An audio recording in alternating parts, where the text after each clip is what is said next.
Hello student, आज हम angle of contact या स्पर्श कोण के बारे में हम पढ़ेंगे।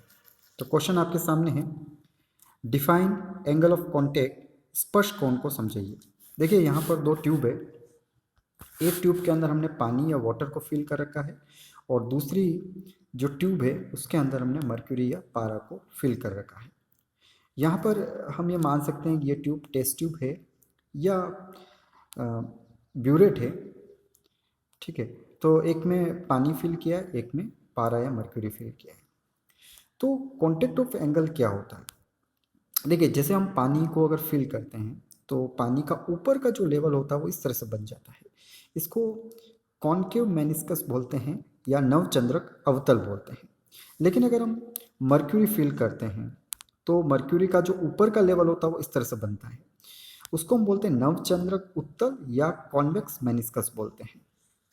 तो जहाँ पर दोनों पदार्थ मिल रहे हैं, अर्थात कांच और पानी, कांच और पारा, वहाँ पर हम टेंजेंट लाइन खींचे, स्पर्श रेखा खींचे। मतलब कांच के सारे सारे स्पर्श रेखा और पानी के सारे सारे हमने क्या किया, एक स्पर्श रेखा खींची।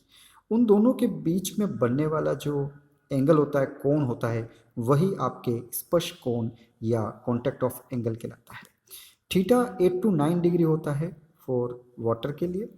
अब देखिए यहाँ पर दो टेंजेंट लाइन है, एक तो कांच के सहारे और एक पारा के सहारे, मर्क्यूरी के सहारे सहारे हमने एक टेंजेंट लाइन खींची।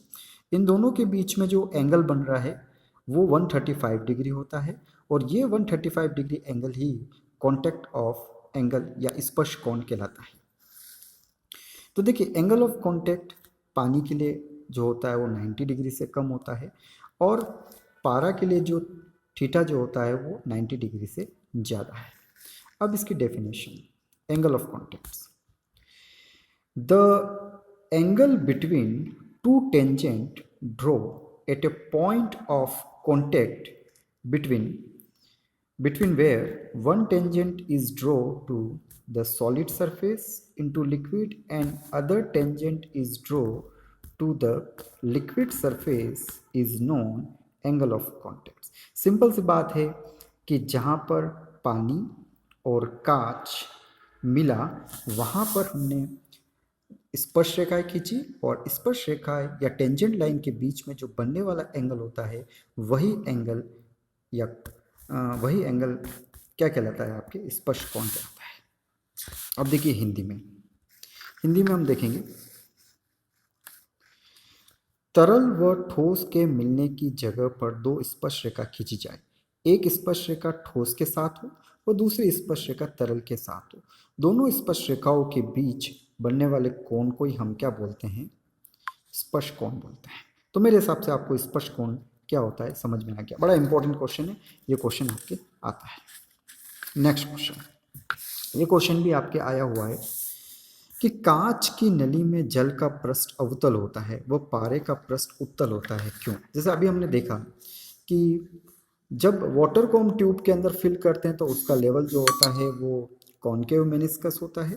जब हम पारा को फिल करते हैं तो उसका लेवल जो होता है वो नवचंद्रक उत्तल या कॉन्वेक्स मेनिस्कस होता है। ऐसा क्यों होता है, क्या रीज़न है कि ऐसा होता है? तो बड़ा सिंपल सा रीज़न है। In a glass tube the meniscus of water is concave and meniscus of mercury is convex. Why? Important है, क्वेश्चन आया हुआ है। देखिए सिंपल सा रीज़न है कि वाटर का लेवल कॉन्केव क्यों होता है।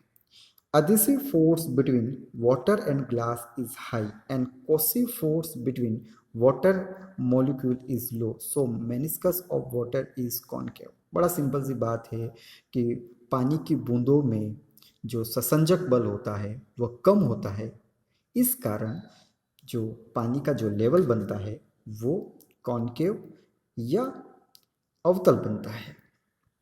जबकि आप देखते हो कि जब मर्क्यूरी अगर हम पानी के अंदर कांच के अंदर या ट्यूब के अंदर फिल करते हैं तो उसका लेवल जो होता है कॉन्वेक्स या उत्तल होता है। इसका क्या कारण होता है? देखो रीज़न सिंपल सा बात है, क्योंकि मर्क्यूरी के मॉलिक्यूल्स में कोसिव फोर्स जो होगा वो ज़्यादा होगा, पारे के अणुओं में ससंजक बल ज़्यादा होगा। इस रीज़न से वह लेवल जो होता है नवचंद्रक उत्तल या कॉन्वेक्स मेनिस्कस होता है। Cohesive force between mercury molecule is greater and adhesive force between glass and mercury is low, so meniscus of mercury is convex.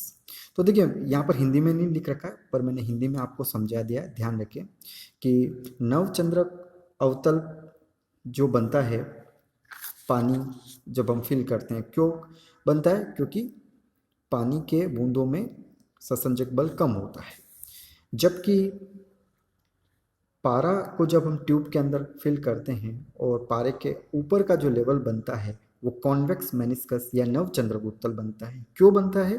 क्योंकि पारे के बूंदों में ससंजक बल ज़्यादा होता है। Okay, thank you student. आज के लिए 2 क्वेश्चन आप नोट करेंगे।